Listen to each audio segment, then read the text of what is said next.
Welcome to this Wardley map session with Chris Daniel, and we're very privileged to have him. He's one of the individuals that actually works with Simon and does tons of maps, so he has lots and lots of real world experience, and it's going to get us to actually do some real world maps ourselves.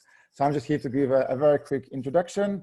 So just expect you to participate. It's all about challenging each other, working together. Everything at the summit is open. We share everything we do, on the web, on all the videos that we record on YouTube. And also everything we create here is released on the Creative Commons on open source. We really stress that, it's all about respect. We're all here to collaborate in the community. And this is something that we care very deeply. And this is hashtag for you to collaborate and tweet. And if you're not in our Slack channel, please join in because it's quite useful. There's a lot of great stuff happening over there. And please learn. And that's what we're all here for. And Chris, over to you. Thank you, Dennis. Thank you so much for the introduction. This will be an interactive session, meaning you will be doing the hard work and I will be sitting here and mostly watching. I have pasted a link into the chat. I would appreciate if you could open it and see the actual boards that we will be working with. Can you do it now?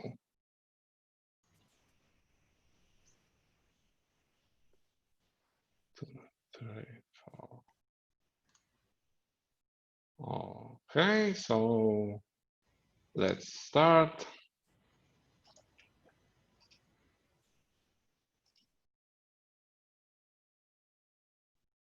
I think everyone is there.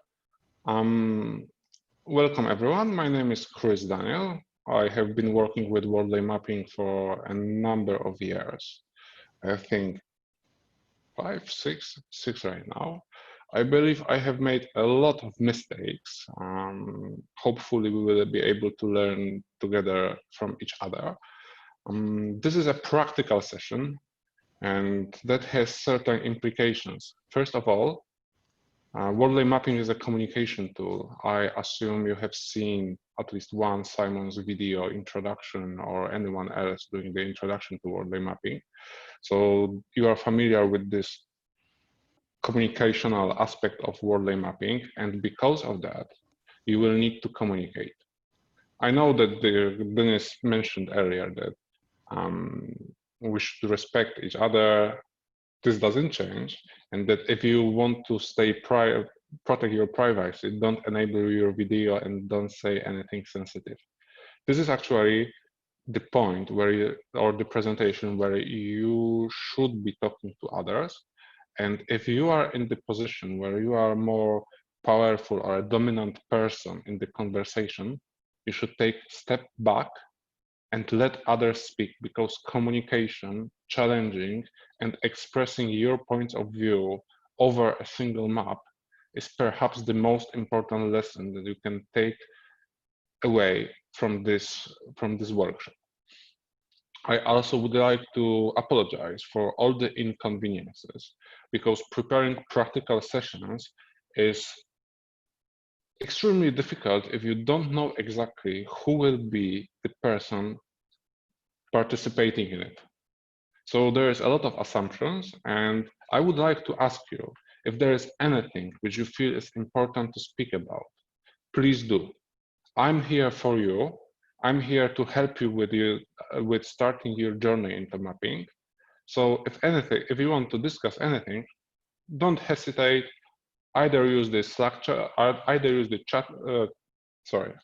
the Zoom chat feature, or send me, or the mural chat feature. Anything will work. So right now, I would like to make you a little bit more familiar with the tool, and I would like you to think about your current journey into the Wordley mapping, and I would like you to put your expectations and challenges or fears regarding Wordley mapping that you have experienced so far and that you would like to have addressed in this session. I think that 2-3 minutes will be enough. You can do that either by copying the post-it note, the yellow one for expectations, the orange one for challenges or fear. Or on the left-hand side, there is a toolbar and you can drag sticky notes from there. The time is running. I will maybe lock this one. Lock expectations, mapping wrong. Okay.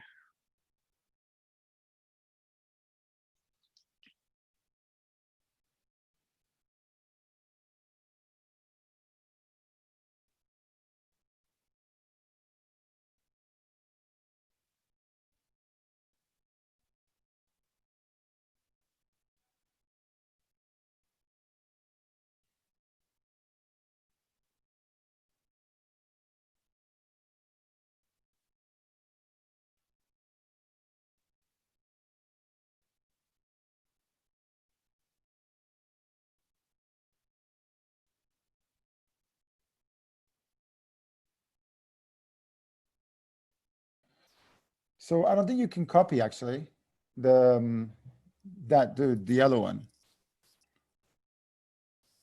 But you know, we can create new ones, so that's cool. And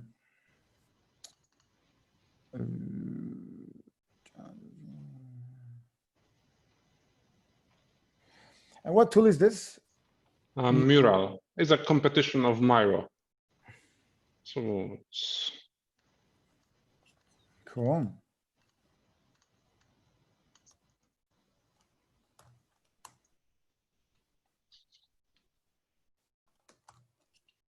okay.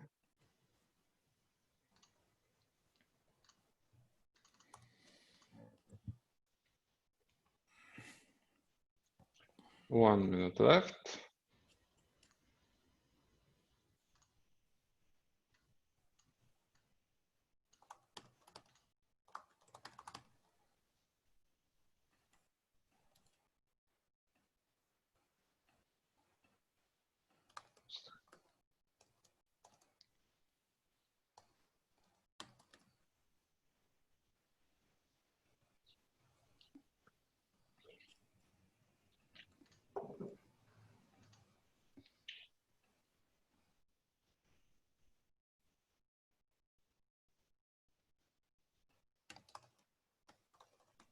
"15 seconds.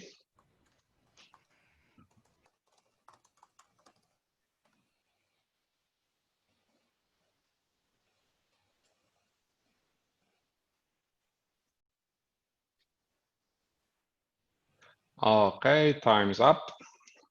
Mouse is down. Let me clean this a little bit. Getting mapping wrong. Okay, I can't do that. That was empty.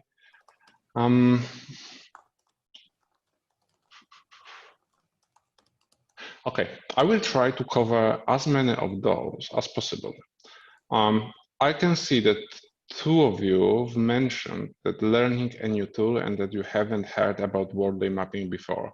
I'm afraid this session will be quite difficult for you, but I still encourage you to stay and ask questions whenever there will be something difficult. Can I ask the person who wrote understanding different domains within Wordley maps to clarify a little bit this question, because I don't understand it very well?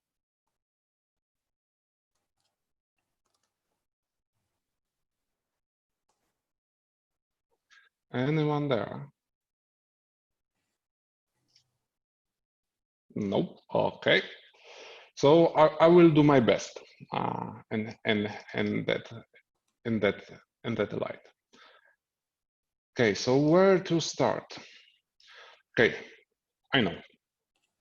A number of you seems to be worried about the perfection of Wordley mapping.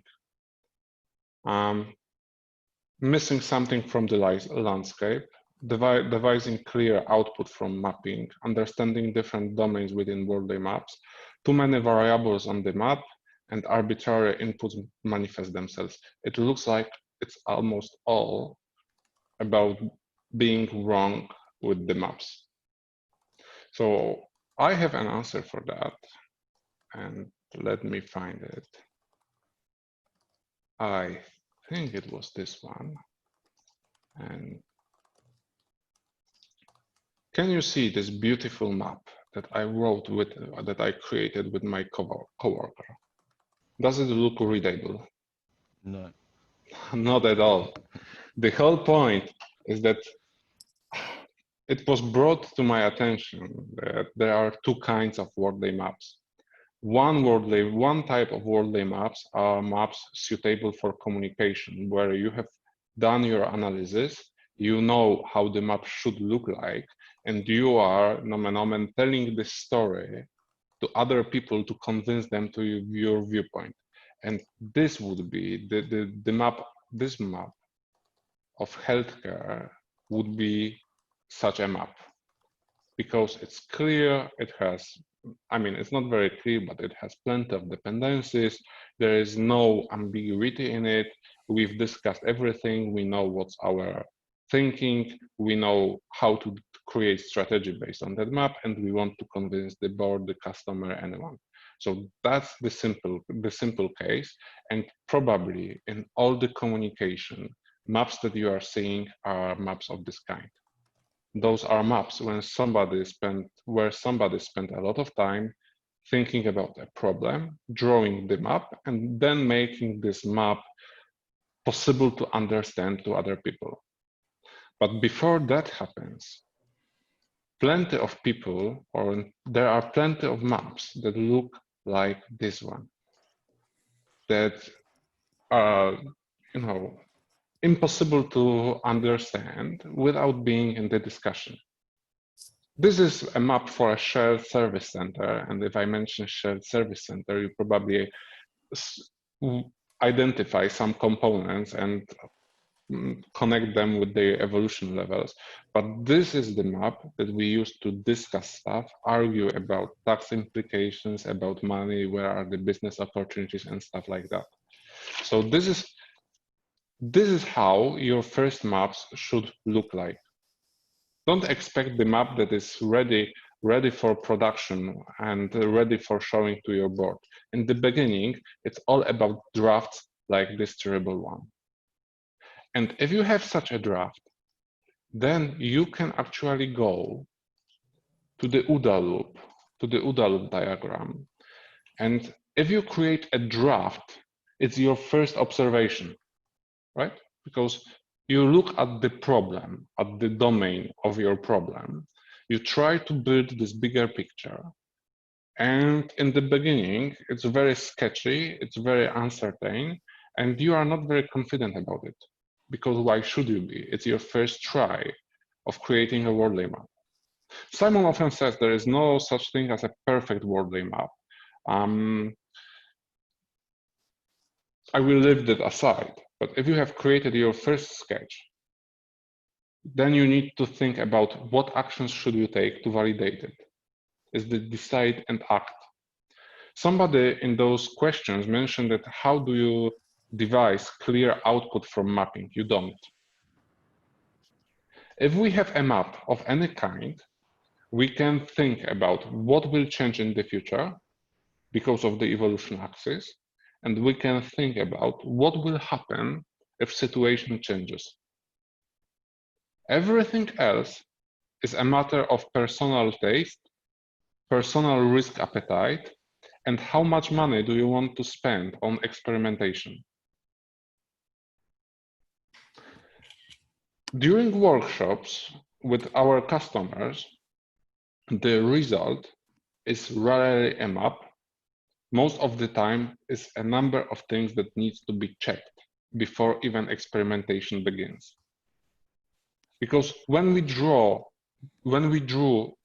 this first sketchy map, we realize that there's plenty of things that we don't know, don't understand, and we should learn before making any decision. Does it make sense?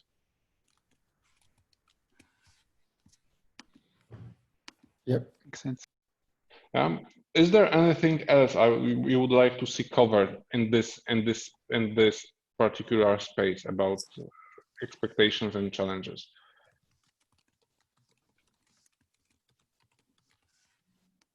Legacy software mapping. Oh, this one is very nice. So I've actually started doing research about the toxic legacy software and all that stuff.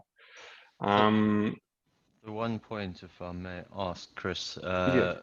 which was the one which was actually, you know, getting some tangible value that you can actually implement change in. I've done some of the intro courses, but I've never actually looked at a map and actually implemented change based on the information that it's telling us and the sense of direction that it's you know portraying that you should be traveling in.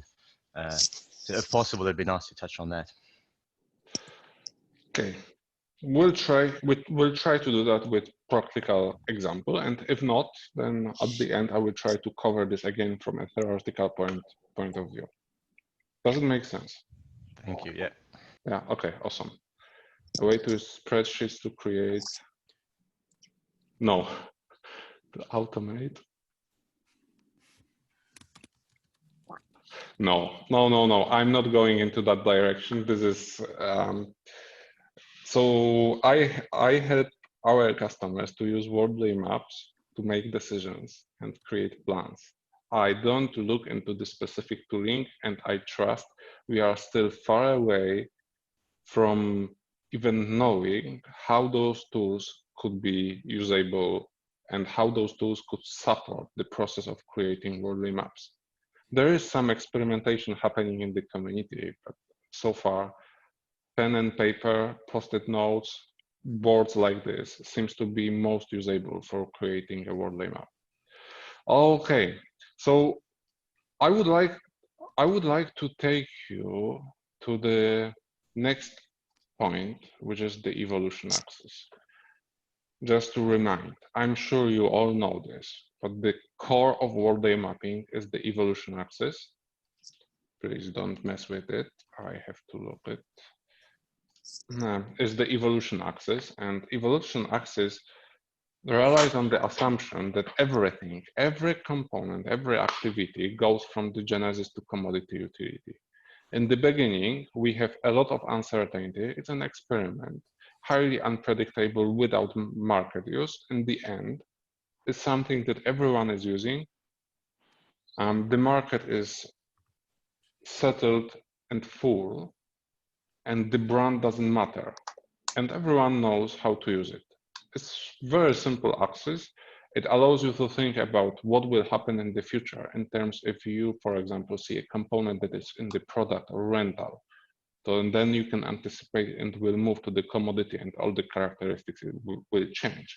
But we will get to that later. This is just a basic repetition of the evolution axis. And right now, I would like you to move to the evolution exercise.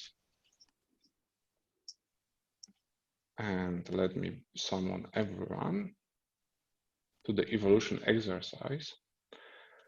So assessing evolution level is very difficult because we don't have a magic crystal ball and we cannot say whether the component we see today is in the product or in the commodity space, whether its evolution has ended or not. But on the other hand, we have the cheat sheet, which is a table created by Simon, which more or less describes the characteristics of a component and what characteristics it should have in any given evolution category. So what I would like you to do right now is to vote in which evolution category are things like gene therapy, space travel, cars, and for example, spoofing protection. You can do that by taking a post-it note. Let me unlock it. By taking a post-it note, which is on the top of the rectangle and dragging it to a proper category. The first one is Genesis, the second one is custom build, there is the product and commodity.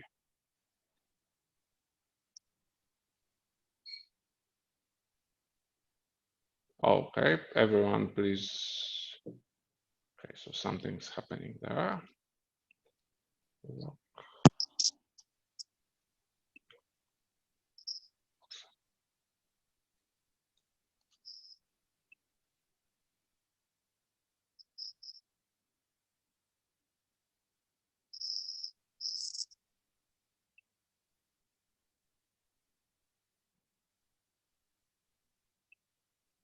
So we will need probably 3 minutes for that as well.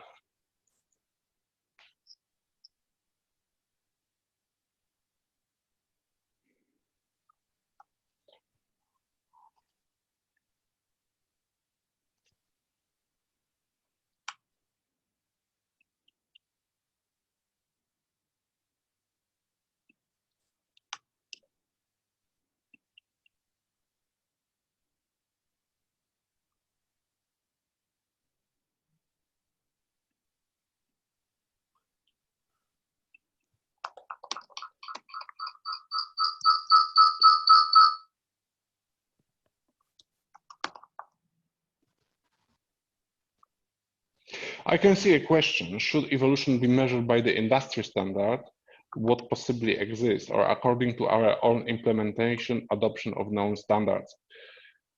So this is a very good question because it covers the aspect of bias. For example, in the financial industry, people are much better with managing risk. So if you are running a company which isn't a financial one, you could probably learn from other industry how to manage risk.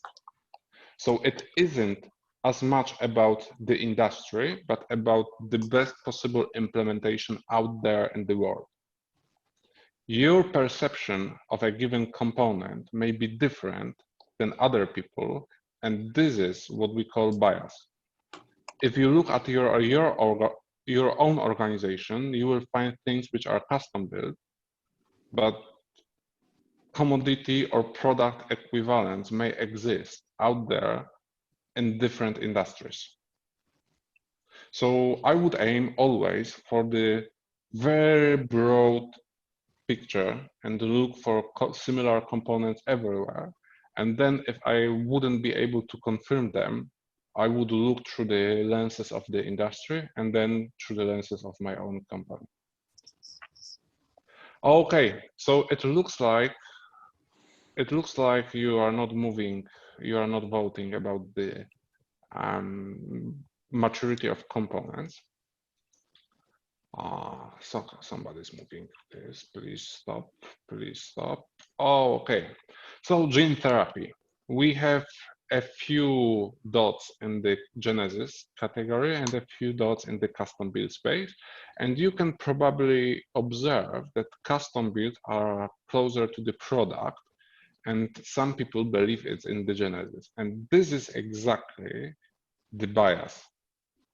Some people are aware of the fact that we are experimenting with gene therapy, and some people are probably aware of the fact that there is a very commercial offering of custom-built gene therapy which works for only certain diseases. I could even argue that gene therapy in particular cases can go into the product, into the early product space over here.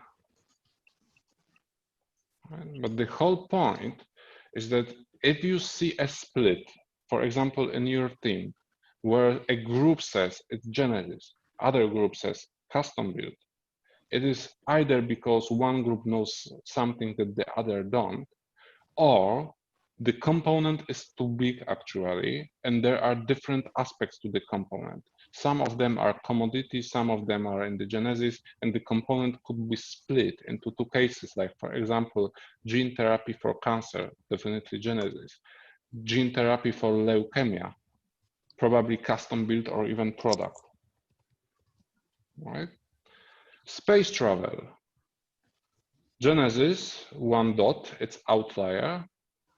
Commodity, one dot, it's outlier. That's very interesting. I would love to talk to the person who put the dot there. And plenty of you believe it's custom built. That's a very actually interesting case. We had a long discussion on Twitter about it. And custom built, yes, I can agree with that viewpoint, but with the recent launches of rockets, Elon Musk rockets, I think it's already in the product or every product. Custom built were the early travels to the moon. It was time of Yuri Gagarin, and it happened 50 years ago. Today, we are seeing first attempts to create products out of the custom built processes. Cars. There is one outlier in the product space and lots of other dots in the commodity utility. That's a very interesting case. Do you pay for your cars in the pay-per-use model? Probably some of you, but definitely not all of you. Plenty of you own cars, and that means it's in the product, but it's very ripe for the transition. And we are probably observing the transition from the product to commodity, but there is still a couple of, let's say, obstacles on that process. But this is also a very good indicator that something big will happen in our society, because you have this split between product and commodity. So when the transition will begin, it will be extremely violent. 8 to 10 years, and we will switch from owning cars to renting cars almost completely. But is that always true? I like gold as a commodity, right? But you own it. You can own it or you can rent it. So you can buy it through an ETF or you can own it yourself as a physical object. So it's, I don't know. Okay, that's a very good point. That's a very good point. So what can I say? It's all about the technical possibility of delivering the good to you when you need it. Sometimes it's not possible.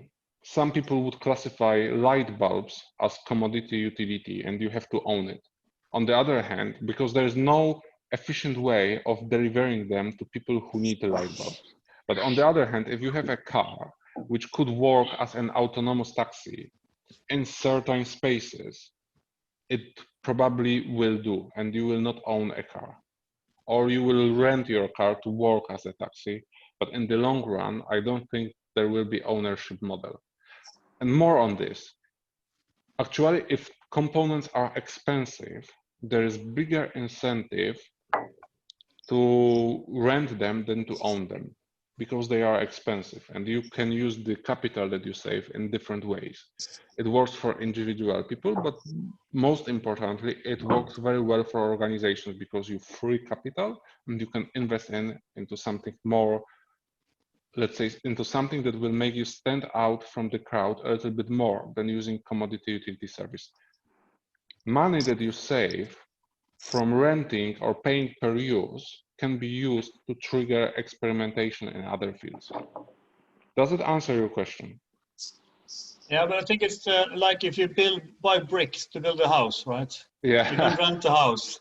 So Yeah. it's, I mean, you can't, I think it's, if it's very easy to buy something that is standardized, then it's a commodity, right? That's one way to look at it.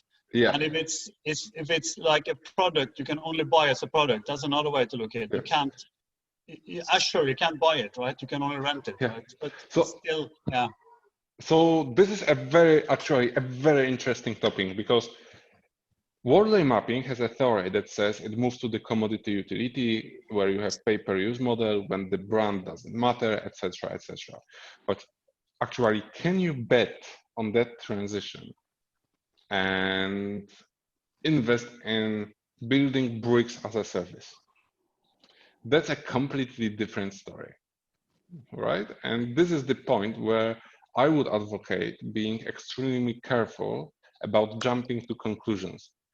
Right, because if we have this transition, even which is predicted and supported by mapping theory, building a business involves real money. This is something that you should have in your mind, but I wouldn't set up entire corporations for renting cars right now.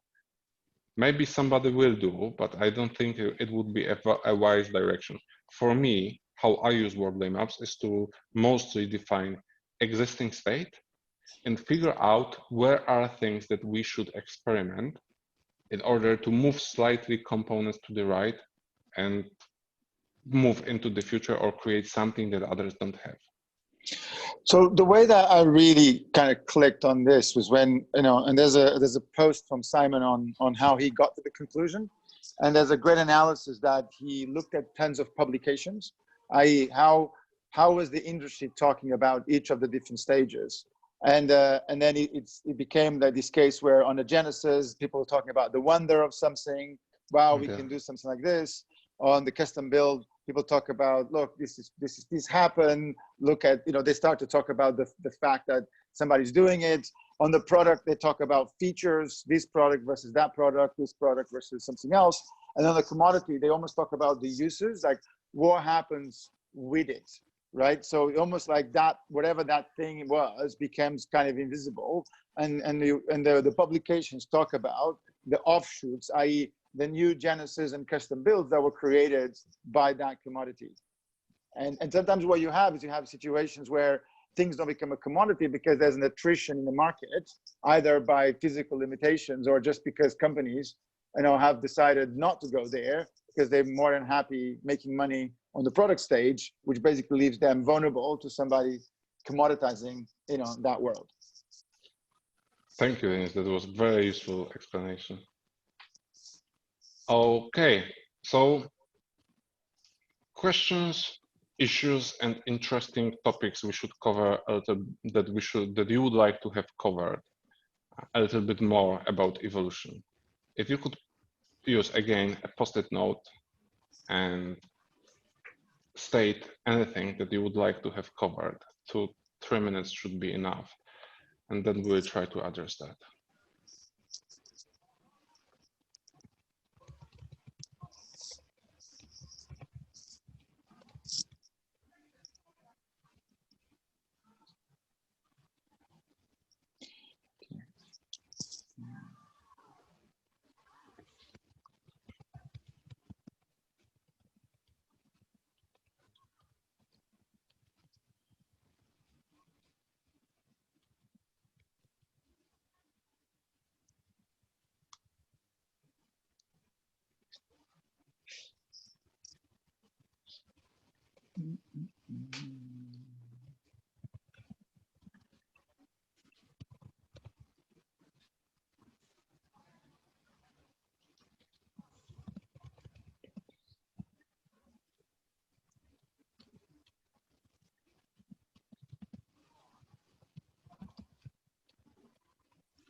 Actually, Chris, there's a good question on the channel. So, which is, I think maybe we cover a bit, which is, should evolution be measured by the industry standards or according to our own implementation of known standards? It might be good to show that table that Simon has with all the different types of axes, because sometimes that's what's needed, right? Sometimes you do a Wardley map where, from, the axis is not Genesis to commodity, is actually one of the other variations. Yep, I mean it's visible in the cheat sheet that was attached. That is attached probably. I will get to that maybe when we are closer to the end.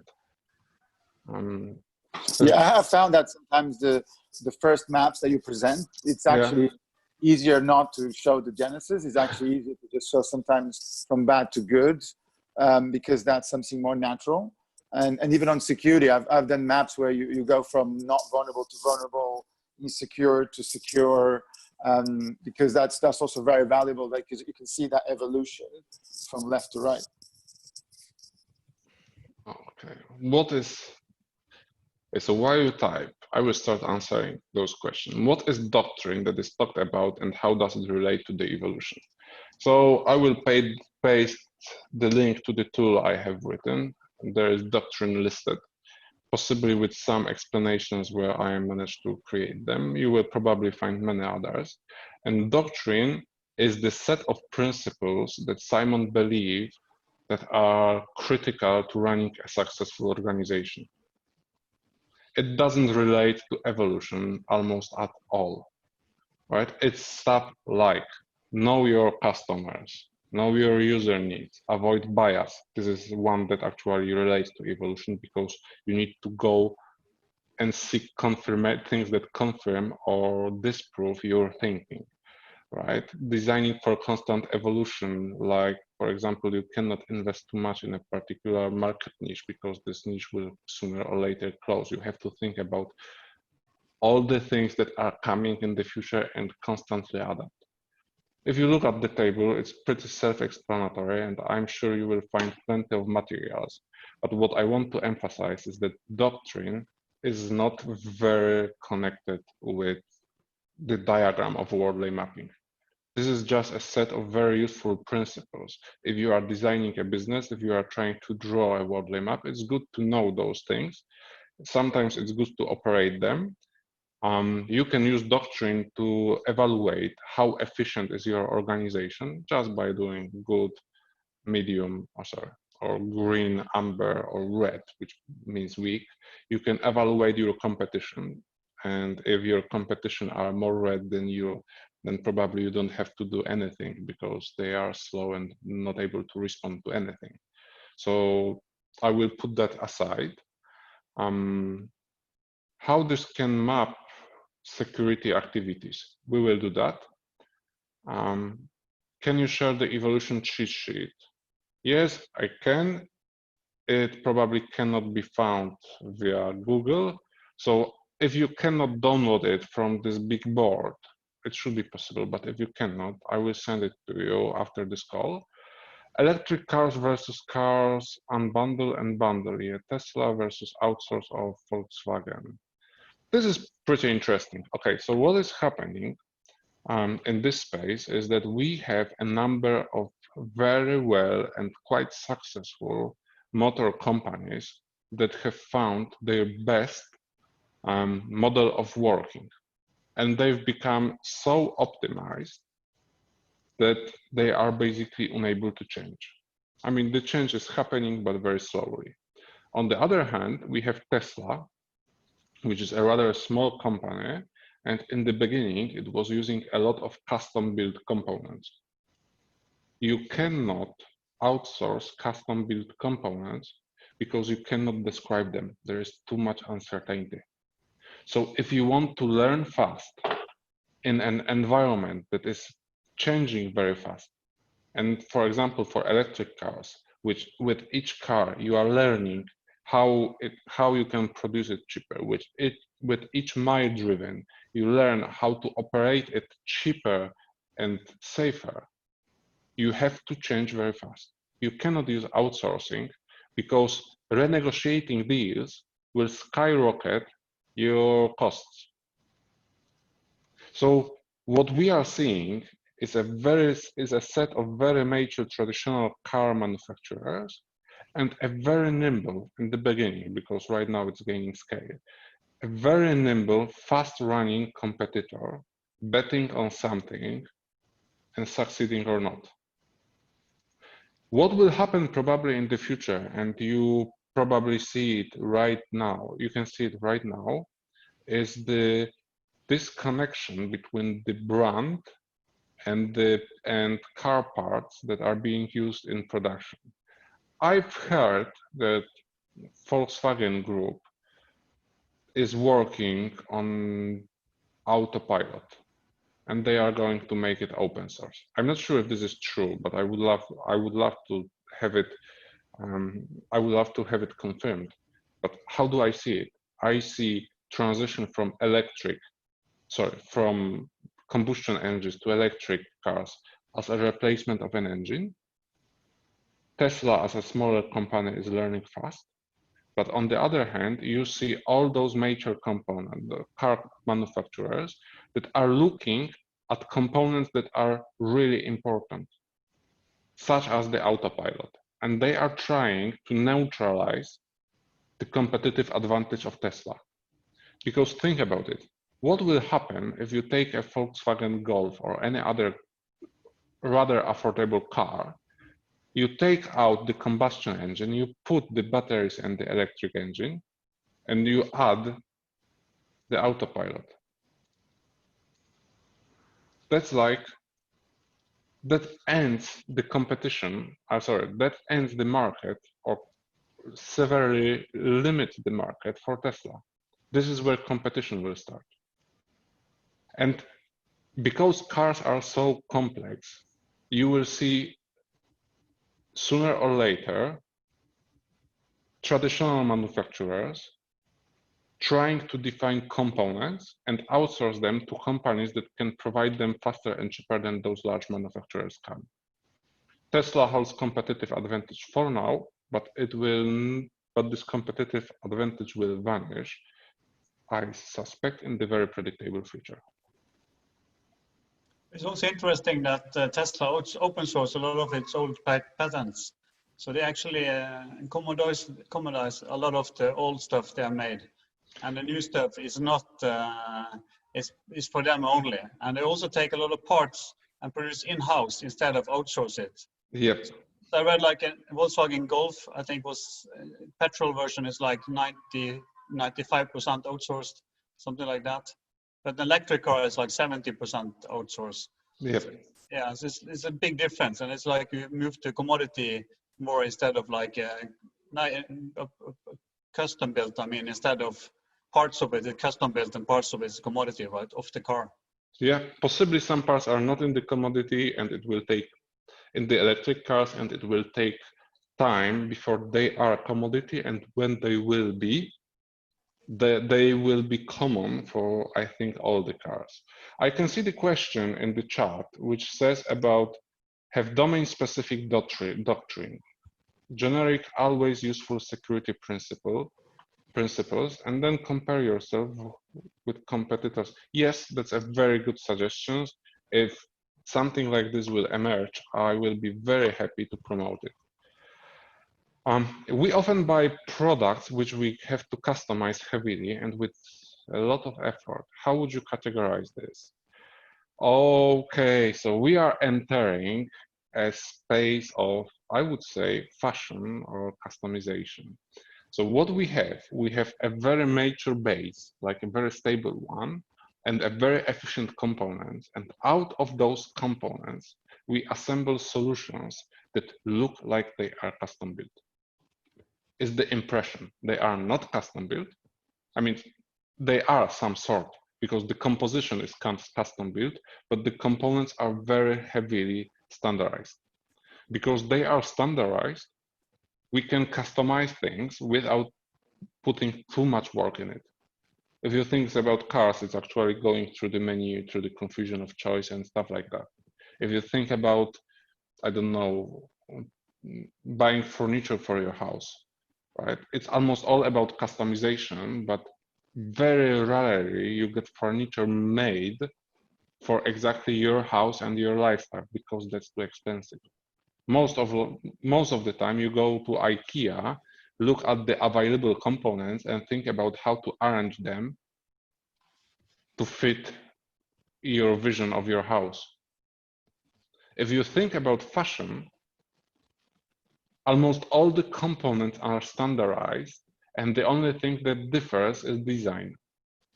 And if you look closely into the design, you will look that it is, I mean, design is not standardized, but the design process is standardized. How do you look what is fashionable right now? How do you test what's the amount of change that needs to be made to make it attractive for a certain group of people? How do you experiment with this new design? And how do you sell this design, because those designs are available with 4-year advance? How do you sell those designs to companies that will actually make clothes? Right, so it's all about standardization of the underlying components and making this customization as easy as possible. On other example, think about Starbucks. Starbucks does everything to convince that the cup of coffee that you have received is prepared especially for you. And it is kind of, because it's like one of the cups that are done in huge quantities for many other people. They are not that customized as Starbucks wants us to believe. Does it answer the question?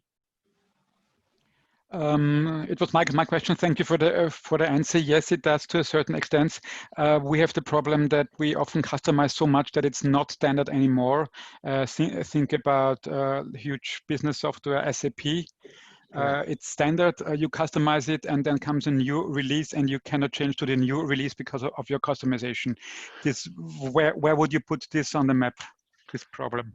Okay, so there are two things. One is the standard product that you are using. And if you've mentioned SAP, this is definitely a product for me, maybe a service in the future. And then you have custom built processes.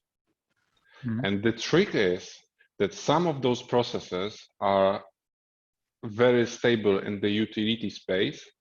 Some of them are custom built only for your organization, but you are custom building them all.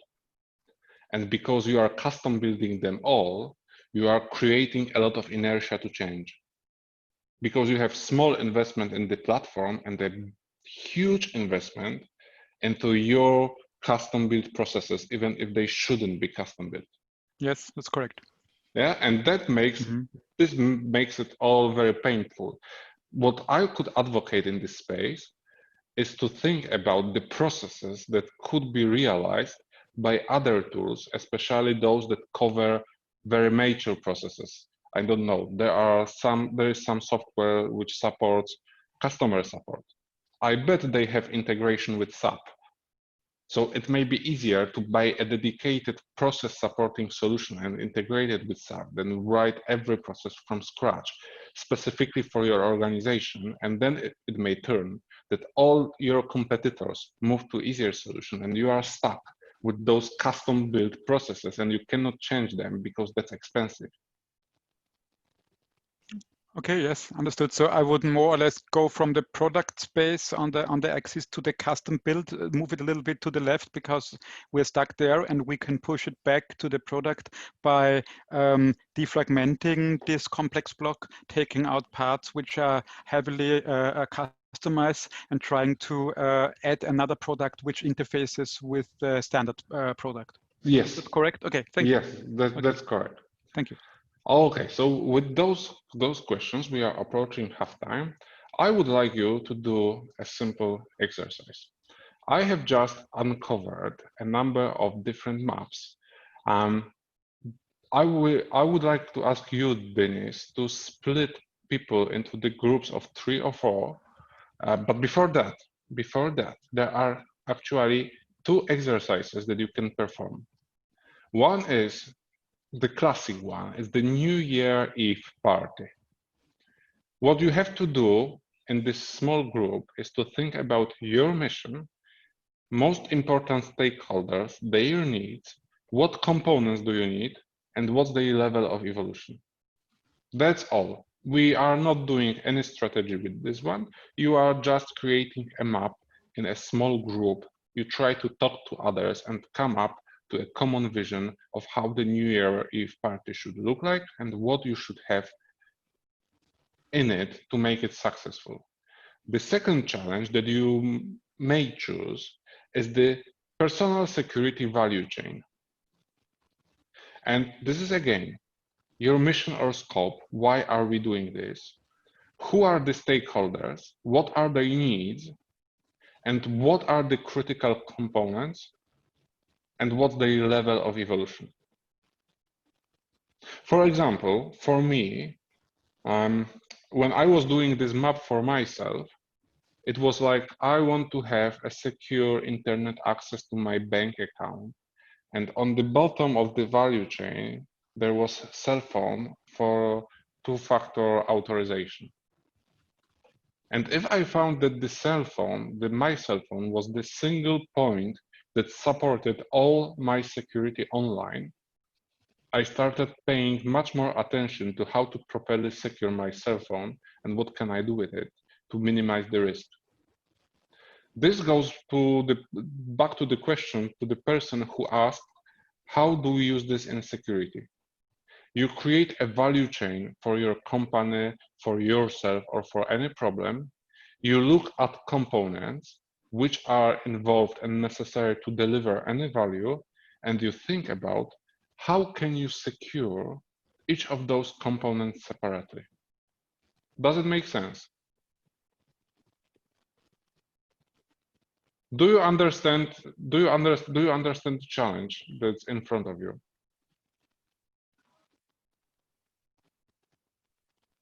Please say something. Sorry, I'm not really sure. I'm sorry, my Carl here. Maybe shorter. Okay, It was quite a long explanation for a simple thing, I think. Okay. Simple. I want you to create a map, either for the New Year Eve party or for the personal security value chain.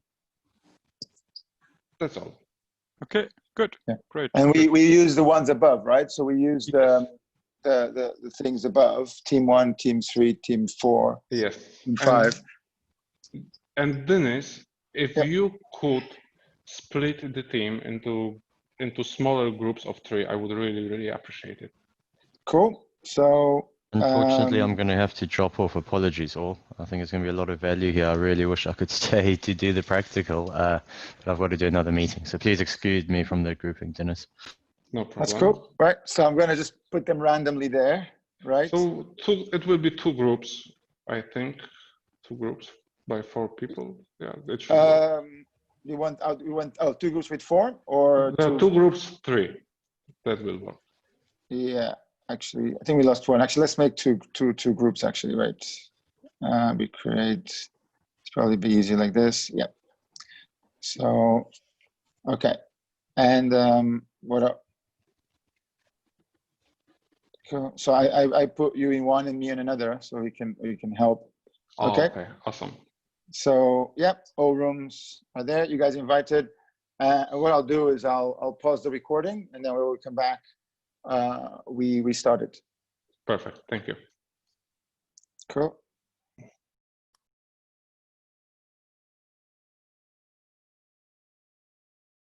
Okay.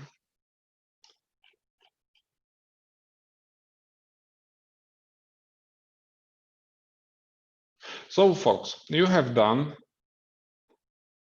your first Wardley maps. Are you all here? I think so. Okay, so you have created your first Wardley maps. I'm unlocking right now questions, issues, and interested topics. If there is anything you would like to have discussed, what you have learned during this process, what questions have emerged, I will be very happy to look at those questions and try to answer them the best I can. So if you can, post a note with the question and we'll answer them soon.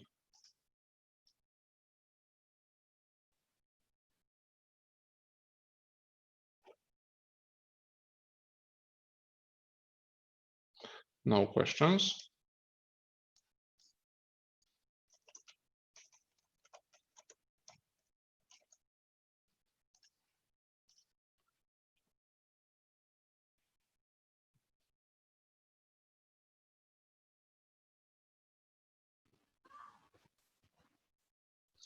If there is no questions, I don't see anything moving, so I will end the timer. If there is no questions, I will go back to the initial map.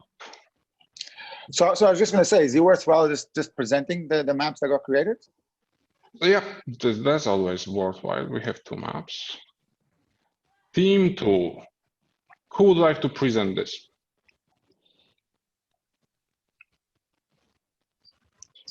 Come on, one of you guys talk about it. Or do you already do it? All right. All right, I'll walk you guys through it. So what we've done here was we started with the sort of the mission statement that we're going to focus on the participants. And we kind of said this is kind of size for a larger group and you can book it. And there's an element of exclusivity of the event, right? So that's kind of the framing of the event.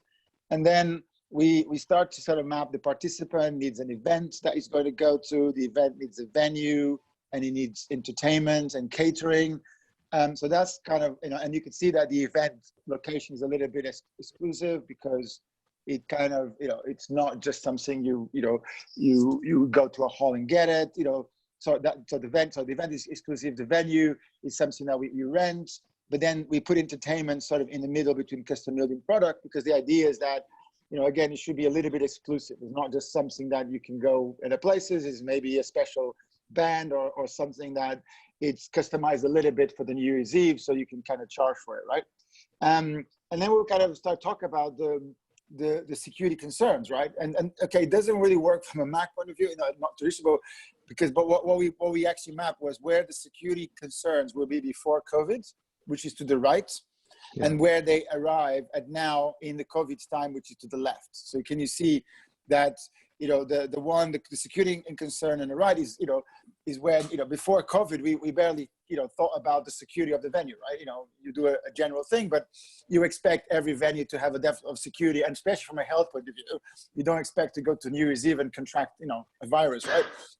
Where now it's very big on the left, right? To the fact that it might even address a problem. So what we then did was we flipped the idea that if we have this world now where the biggest kind of challenge and the biggest thing from the venue point of view, from the event point of view, is the security in the COVID times, then we could invest on it. So we can try to move that to the right so that we affect, basically both the participant and, the entertainment and the catering and all of that, because we can invest on that. So the idea would be, we can, let's say, add testing before the event. Right, so we can say, if we, and we can charge this, right? So this is actually, if you think about it, it's actually a business model, right? We can actually charge for the participants, for them getting tested. And what that means, it means that, everybody that can come to the event now can have the confidence that there is no virus there. So we move that to the right. And then we kind of change the exclusivity from, change the status from it's exclusive to hey, this is actually happening, because there's probably not going to be a lot of events happening because of the virus. And then we can then, go to a more commoditized, off the shelf, sort of just bought food, right? Because people won't care too much about it, because what they care more maybe about the entertainment and the fact that they're healthy, then they actually have, a really good set of food.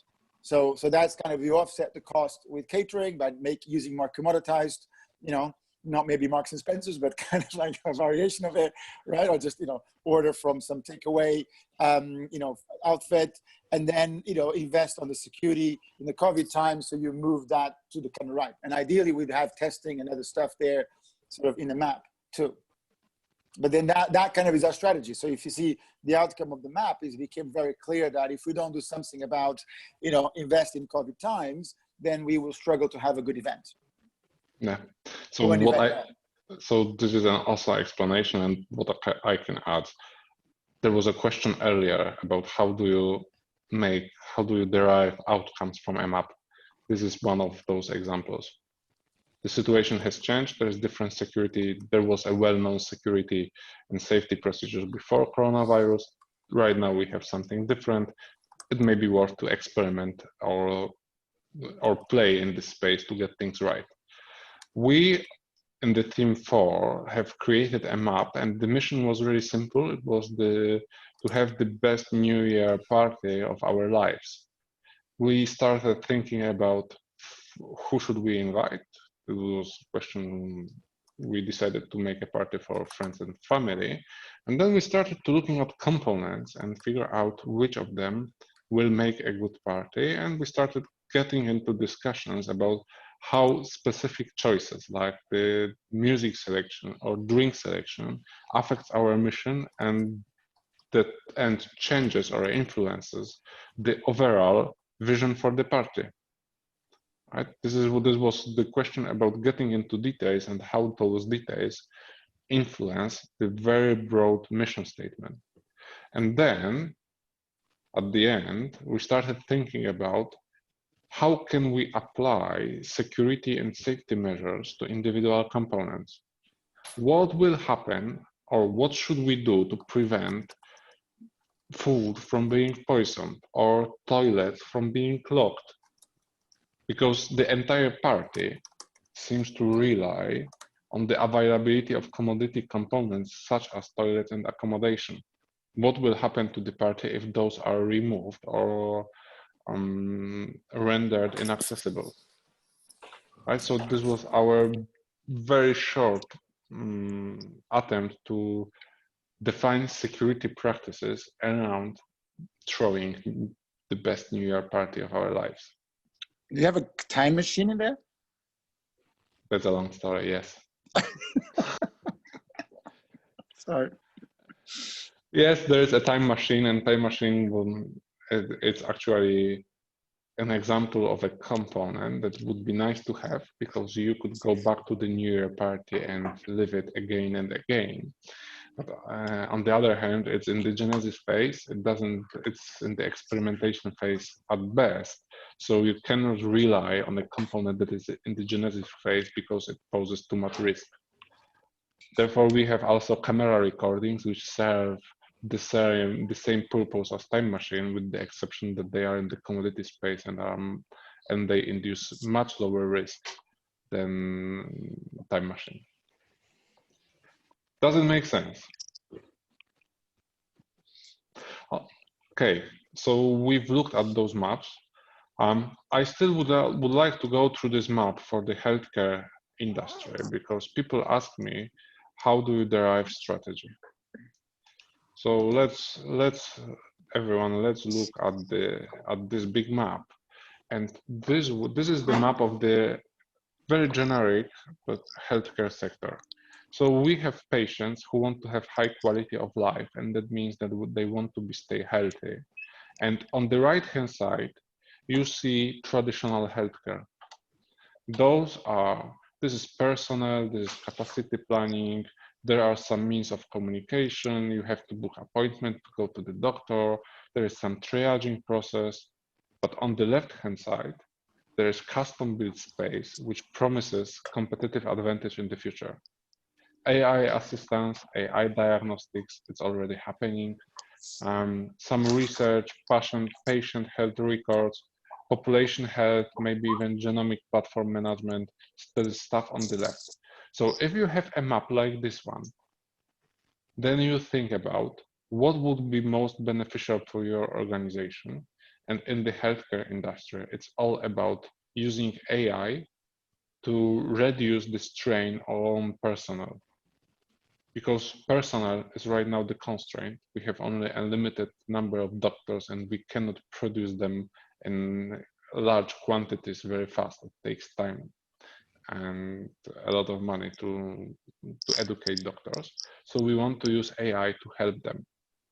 So we can assume that the future value of the healthcare industry will be for a brief period of time in the AI space. If you are successful in the AI space, you will probably make a lot of money. So the question right now is a matter of choice between whether do you want to attract more personnel and hire more doctors, or whether do you want to invest in the space of artificial intelligence and try to make it work in the use cases that are suitable for your hospital or for your health organization, right? And this is the output. Sorry, this is the question, and the answer, which probably means a little bit of both, is the strategy for the future. So given the overall picture, given the overall situation of the health market, you want to attract more doctors because you need them to do more work because more people is getting sick. And at the same time, you want to invest in the AI space to be sure that you will be able to benefit from it as soon as possible. Attracting more doctors is quite predictable in terms of money and revenue and time, etc., because you know that if you post a job vacancy with a given salary, you will get a doctor in a predictable time. Investing in the AI diagnostics is probably not so much predictable because it's in the custom built space. So it will be a little bit risky, and you need to experiment in that space. That's all. This is how I do use Wardley mapping, and this is how I advocate our customers to use Wardley mapping. Look at your value chain, think about where are the sources of value for your organization, and think about what you should do around them. Does it sound understandable? Yes. That's good. Are there any other questions or concerns that should be covered? So actually, Wardley mapping, just as my observation, when you look into this map, it is confusing. But when you are drawing it, you are understanding your mission, strategy. It is making you to understand the things. Yep. Because like the lines, everything itself, if you will give someone else, they probably will see only the conclusions, yes? And this is drawn to understand all these conclusions. What is the important? Yes, yes, that's very good observation. If the map looks complicated and confusing, this is most probably because the environment is complicated and confusing. And you cannot, I mean, you can create a confusing map out of a simple problem, but I think I haven't seen that done at all. What usually happens is that, I mean, this means that our world is complicated and the map reflects that. And by drawing a map, you are analyzing your environment and figuring out what is important. By acting, you are testing it, because it may appear that, for example, in case of this map, AI is not the path for the future because there are some limitations. And after that, you know what should you remove from the map, and you look for other places where you can try to make some more value for your shareholders or stakeholders. So one of the areas that I've kind of started experimenting is the idea of creating multiple maps and have maps within maps, and then sort of sometimes refactor some of the views so that you present a simpler view based on a use case.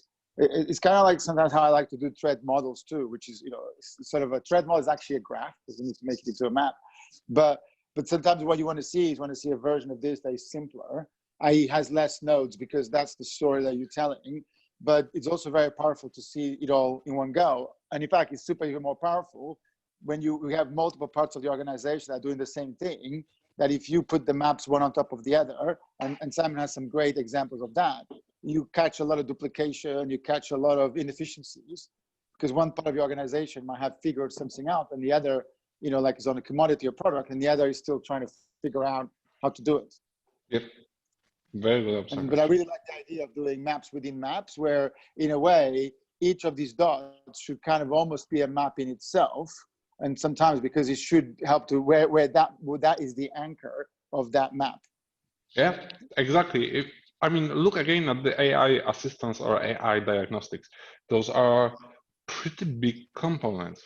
And if you want to build such a solution, you need to look. It will certainly have many different subcomponents, but it wouldn't be wise to add those to the map that we have here. Can we call it like end domain Wardley mapping then? Might as well trademark the name. Sounds good. But I think that what I really like about this is the call out of the buyers, right? Is that, you know, what is the story that you're trying to tell, right? And also, what's your assumption? Why do you put something to the left, to the right, to the middle, right? And how are you thinking of it? And that's the power of these maps. One of the questions I had actually, and it's again an observation, so I don't know if it's right or wrong, but when you look at these maps, particularly where there's a lot of complex kind of linkage, obviously it's being used as a strategy to kind of gear kind of where the focus is. But how do you? I mean, I think I know the answer, but how would you sort of determine the risk to the client, for example? So obviously you can say there's pinch points, but where are the areas of risk based on those components that got linkage? Okay, I need to be very careful about this, because I'm not the expert in healthcare, and I'm not the expert. Actually, I'm not the expert in what our customers are doing. So I can help our customers to create a map for them because they are experts and they understand their environment and they know what's important, then they try to determine what are the sources of risks. They basically may mark components like, let's say, capacity planning isn't working very well, and this is the source of the risk for our organization. And then we look how this risk propagates to other components. Right. So this is all that can be done with Wardley mapping. You are the industry experts. You know what are the sources of the risk.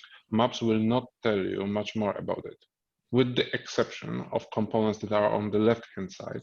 Because if you would bet your strategy on the generic recommendation engine, like you would bet your future on the generic recommendation engine, this may not be achievable because nobody knows how the custom built component will look in the product or commodity space. So actually, actually for the others, we're doing a really cool project with the COVID app, and I'll drop the links a bit later. But we started doing a thread model last week on one of the COPs called Save Paths, which is a COVID app which actually has a lot of really cool security and privacy concerns. It'd be really cool to do a number of Wardley maps with them, and also how they position and how, for example, they think about privacy, how they think about security, the multiple components they use, the fact they're using GPS, the fact they're using some of the other bits. It'd be really cool to actually do a Wardley map for them. And it's a real world application, right? Yeah. Yeah, I'll see if I can set up that session. So, guys and girls, you've been a wonderful audience. I think that's all the content that I wanted to cover in this talk. Is there anything else you would like me to talk about? One question. I just tried to use the Wardley maps when I tried to discuss about the business side and stuff, but it falls right through. So what I've been doing is like making stories based. So I like to make stories based on the maps, basically. So and some people get it, and some people don't get it, basically. And yeah, do you have an experience like that? Yeah, I do have experience like that. What can I say? So I'm speculating about this, and my experience says that people with the IT background, they get it very well and very fast, right? Because that's kind of natural, and I've been told that mapping supports very strong control and very deep understanding of the environment. Right, so this is a certain type of people, and they certain kind of attitude for people that want to achieve that kind of control over the environment. Some people don't get it because they are bored with too many details, and they want to operate on different level without knowing the details, but understanding more or less the overall situation based on a few important factors or observations, stories, or mental models. That's just how they operate. Right? So, and yes, for those people, if you create a Wardley map, it's necessary to make it a little bit dumber, which basically remove all the unnecessary details and make a nice story. It does work. It's useful to have a map for a reference in terms of for the situation when there is some pushback, because people may not understand everything, and you may need the map to read it on the fly and say that, for example, there are second order effects, like if you change this component or if you do this, it will drag a second order effect changes, which are something that you don't want. Right? You can read it from the map because you have the dependencies between them, but you cannot read it from the story because that's not how stories work. Oh, good. It's good to hear that someone else have the same experience. It's sometimes you get the impression that all the maps, okay, everyone understands it, and it's good shit, and then you move on. But yeah. Oh, look, that's exactly my experience, man. Like I have to say that I feel I'm now thinking maps very natively. it takes a while to get an organization to even start to understand them. I actually find that sometimes you have to start with graphs, with relationships, and then evolve into maps, because that gives you the data that you need. And sometimes I actually found that, especially where I am now, is like introducing some of the concepts like pioneers, settlers and town planners, even as you structure the teams and the doctrine, and also especially the commoditization cycle actually helped a lot to get the team on board. And then we start to create maps. But it's tough to get the team to create the maps, and it's tough to actually, get it out there, because it's just something that is so, it's still not very, common and easy to get the teams to do. Now, also, you try to use like value chains. That's something most people think they should know, at least, even though most people don't know it. And it's a good starting point, because it's much the same aspects you have to take in, but then you don't have the commodity genesis kind of. You only have like a graph, like you told. But be careful, because value chains is the term that is used by Porter, and it refers to something completely different than people in the IT space understand. Yeah. So we need to be aware that for some business people, it will create even more confusion than it solves. I have to say sorry, go on. Yeah. No, the good thing is that most people don't understand value chains. So they think they should understand it, but they don't really understand it usually, and they don't know the details. Yeah. They only say the value chain is like this, and then it's like a big black box, which is the value chain. Yeah. Sure. The visibility tends to be the one that actually, especially new users, tend to struggle more, because they start to go, but what it means invisible? I can see it. What it means, it's kind of the idea that the kind of genesis to commodity is easier to get once you kind of got your head around it. That sort of sequence of events on the left sometimes is easy to understand, where you go, look, just tell me who uses this and who talks to who, which you still get the same thing, but it's not from the visible to invisible, where it's almost like you start with a customer, and then start drawing what's the use case, what do they need, and then you keep going down. Where you're going down the value chain, right? So frankly, I think Simon advocates not using the visibility axis at all.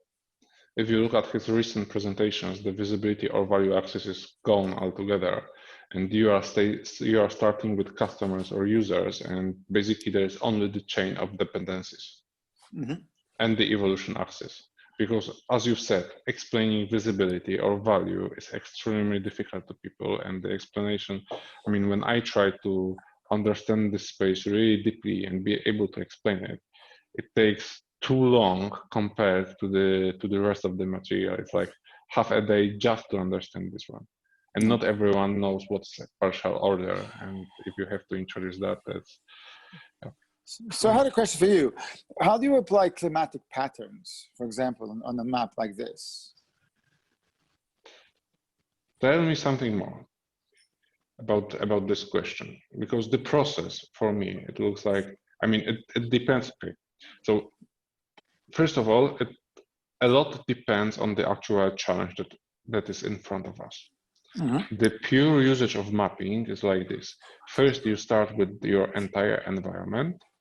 Then you look what is your position, what component are you in the big value chain, and then you look at how the world around you is changing. So be it transitions from product to commodity utility, be it competition actions, and those are things that are influencing the value chain around you. Sometimes it may happen, it will make a new value chain but doesn't involve you. Right, so those are all things that influence value chain. If you know where is your position, you map your specific position, and you can again say that there is a market pressure to make a certain component more industrialized. For example, I am running mapping workshops quite often. I used to travel to customers, but right now, because of the coronavirus, we can observe industrialization of the remote conferencing. Yep. Because in my value chain, it goes like, we have a customer who wants to solve a problem, and on the bottom there was travel, and above the travel was face-to-face workshop delivery. Right now, there is no face-to-face workshop delivery, but there is a transition to remote workshop delivery. So this is the climatic pattern, isn't it? Yep. Right. And Yeah, then so that's impacting that part of the graph, right? yes. That part of the map, sorry. Yeah. And for me, I'm lucky enough that it is the easier transition, and it requires maybe not less effort, but a little bit different effort, and I don't have to travel a lot. But I can imagine a situation for other industries where this transition, for example, changing because of changed coronavirus, let's say lifestyle, is much more painful than for me. Think about all the travel and tourism businesses. Right? Yeah. For them, this climatic pattern where core component of their business, which is travel, was removed, it's like a total disaster. Yeah. But they need to adapt, right? That's the bottom line, right? Yeah.